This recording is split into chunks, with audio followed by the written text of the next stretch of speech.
तीनों राज्यों के चुनावी नतीजे आने के बाद यह तय हो गया है कि त्रिपुरा और नागालैंड में बीजेपी गठबंधन की सरकार बनने जा रही है, जबकि मेघालय में किसी पार्टी को बहुमत नहीं मिला है। तो आइए जानते हैं कि आखिर किस राज्य में किसे कितनी सीटें हासिल हुई हैं। बात सबसे पहले त्रिपुरा की। कुल 60 सीटों में से बीजेपी के खाते में 32 सीटें गई हैं, तो लेफ्ट के खाते में 11 सीटें गई हैं।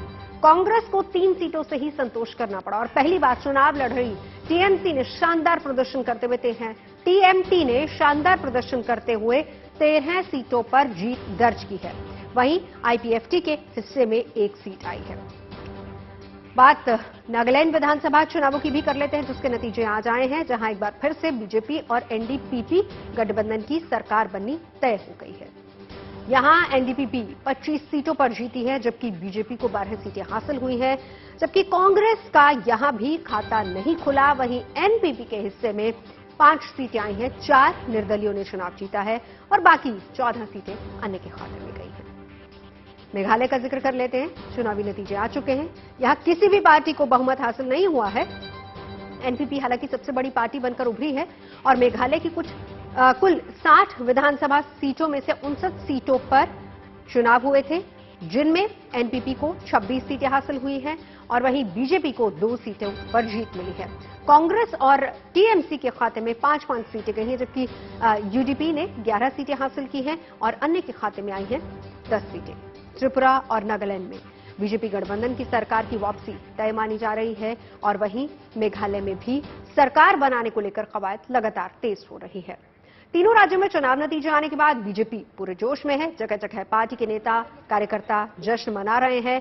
दिल्ली में प्रधानमंत्री नरेंद्र मोदी के बीजेपी हेडक्वार्टर पहुंचने से पहले ही वहां बीजेपी कार्यकर्ताओं का जोश देखने लायक था। देखिए मेरे सहयोगी वरुण सिन्हा की रिपोर्ट।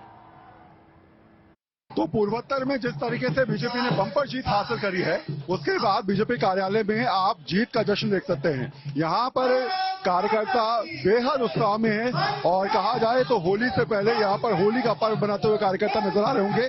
अलग अलग रूप में यहाँ पर कार्यकर्ता मौजूद हैं। तो पहले कार्यकर्ता को आप देखिए, इस समय हनुमान जी का रूप लेके आए हैं और हाथ में इनकी गदा है जिस पर लिखा है नमो बीजेपी नमो बीजेपी, और सर पे जो है वो कमल का फूल है जिसमें लिखा है नमो नमो।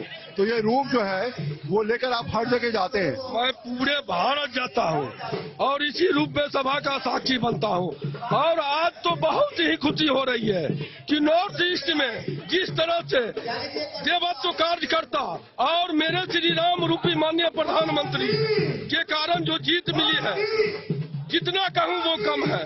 और आज गरीब का बेटा दिखा दिया तो भारत में कैसे कार्य किया जाता है। कार्यकर्ताओं का उत्साह है जो आपको यहाँ पर आसानी से देखने को मिल जाएगा। हर कोई चाहता है कि प्रधानमंत्री नरेंद्र मोदी की एक झलक वो देख पाएं और शायद यही वजह है कि आपको जहां भी नजर आएंगे लोग ही लोग नजर आएंगे। ये उत्साह है। इस बात का सबूत भी है कि 2024 के लोकसभा चुनाव से पहले जिस तरीके से बीजेपी ने पूर्वोत्तर में जीत हासिल करी है, निश्चित तौर पे आने वाले समय में एक मजबूती लोकसभा चुनाव के लिए या फिर कहा जाए तो नई उम्मीद के साथ चुनाव लड़ने की एक रणनीति भी साबित हो सकती है। कैमरा पर्सन सत्या के साथ वरुण सिन्हा, दिल्ली। तो तीनों राज्य के चुनाव नतीजे सामने आने के बाद शाम में प्रधानमंत्री नरेंद्र मोदी दिल्ली में बीजेपी मुख्यालय पहुंचे और यहां बड़ी संख्या में पार्टी के नेता और कार्यकर्ता और समर्थक मौजूद थे। प्रधानमंत्री मोदी के पहुंचने पर उनका शानदार स्वागत किया गया, जिसके बाद चुनाव नतीजों को लेकर उन्होंने अपना संबोधन शुरू किया। अपने संबोधन में उन्होंने नतीजों को कार्यकर्ताओं की मेहनत का परिणाम बताया। उन्होंने ये भी कहा कि इन नतीजों में देश और दुनिया के लिए कई संदेश छिपे हैं। मैं त्रिपुरा, मेघालय और नागालैंड की जनता का सर झुकाकर वंदन करता हूं, उन सबका आभार व्यक्त करता हूं। इन राज्यों की जनता ने बीजेपी और हमारे साथी सहयोगियों को भरपूर आशीर्वाद दिया है। मैं आज त्रिपुरा, नागालैंड और मेघालय के बीजेपी कार्यकर्ताओं को भी बहुत बधाई देता हूं। दिल्ली में या हमारे अन्य इलाकों में बीजेपी का काम करना उतना कठिन नहीं है जितना नॉर्थ ईस्ट में है।